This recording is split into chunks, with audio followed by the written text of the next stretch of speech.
So here's the deal. My wife is super into meditation and things of that nature, right? She likes, yoga retreats and meditation retreats and isolation and stuff like that. I grew up on a hippie commune. I don't think I'd ever been alone in a room by myself until I was like 21, or like say alone for like a week at a time, let's say, or a couple days even, until I was like 21. So Carrie was, going on this meditation retreat where there's lots of isolation, lots of time alone, lots of silence. They don't really feed you very much. And she has done these several times and loves them.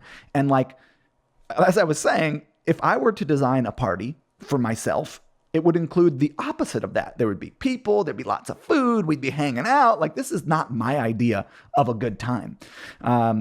However, I am keenly interested in Carrie and her experience. And also, I want to understand the value that she gets from these experiences that she's so into, so I can better understand her and, just so I can have context for the experiences that she enjoys, even if I find them really uncomfortable. Because for me, being alone by myself without much food and meditation for days on end is like not really, that's extremely uncomfortable for me. That's not something I would choose to do on my own. Hey, listen, I meditate in the mornings, but I meditate with Carrie. We hang out together and meditate. It's a party. It's us two together hanging out.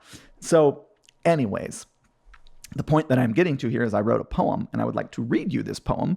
I did this like 10-day meditation, and it was cool. It was really uncomfortable. I was very uncomfortable. So my thought process that I would be uncomfortable, that I would experience discomfort within this experience was totally accurate. However, it was also extremely valuable, because what I found was, in addition to kind of, yeah, okay, I see it. I understand. I see what you get from this, and I dig it. Like, I'll do it with you again in like 10 years. Like, I'm not going to sign up for this ongoingly and recurring, but I really can jive with, I can see what the groove is there. I can see why you dig that and why you're interested in it. And I love having an understanding of this experience that you enjoy so that we can relate about it. I mean, that was my goal.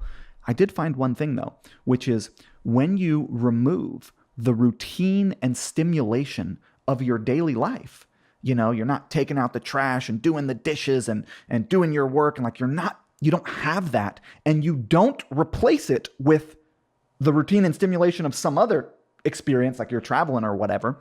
You replace it with basically nothing, right? You're confronted with yourself, because you're just in your head, in silence. You're feeding you a bowl of slop twice a day. Like, there's not a lot of stimulation available. And so you have books, and you also have your mental process. And what I discovered was that after like 6 days, we did this for a long time, it's like 2 weeks or something. After like 6 or 7 days of the removal of that, no electronics, by the way, let's add that in. No electronics. That's not, I roll with it. Look at me. I roll with electronics, man.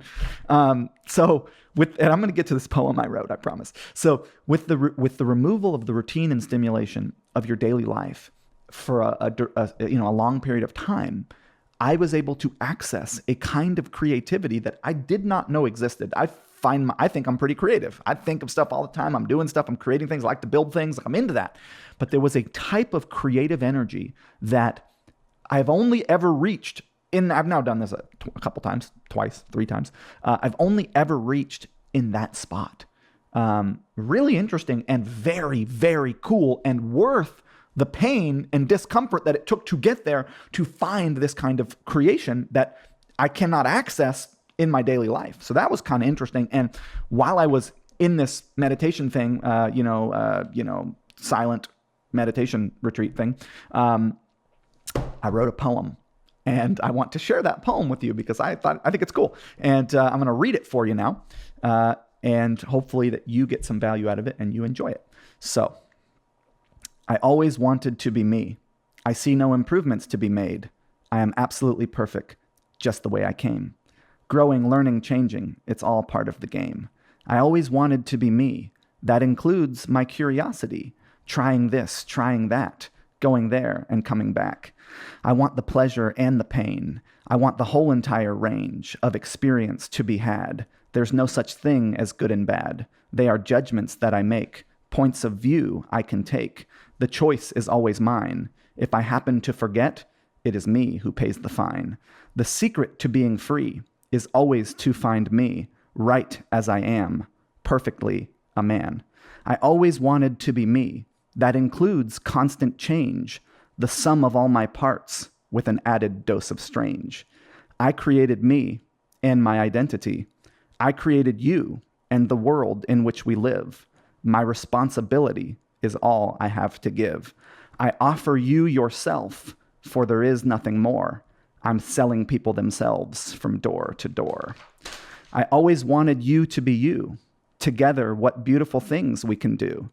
Power is there for the taking. Power comes from us making the choice that we are right in the darkness and the light. We can have as much as we're willing. We can have as much as we want. Enthusiasm and attitude dictate the universe's response. They will try to fix you. You're wrong is what they sell. Then it's come over here, little girl, for $1 we can get you well. They'll tell you that you're lacking, for that's their only pitch. What they're selling is a scratch for an invisible itch. The truth is that you're perfect. You have all it takes. Add a little love to put icing on the cake. I can expect to get out only what I'm willing to invest. What I've been searching for is in the center of my chest. I think that's the end of the video. Thanks for watching.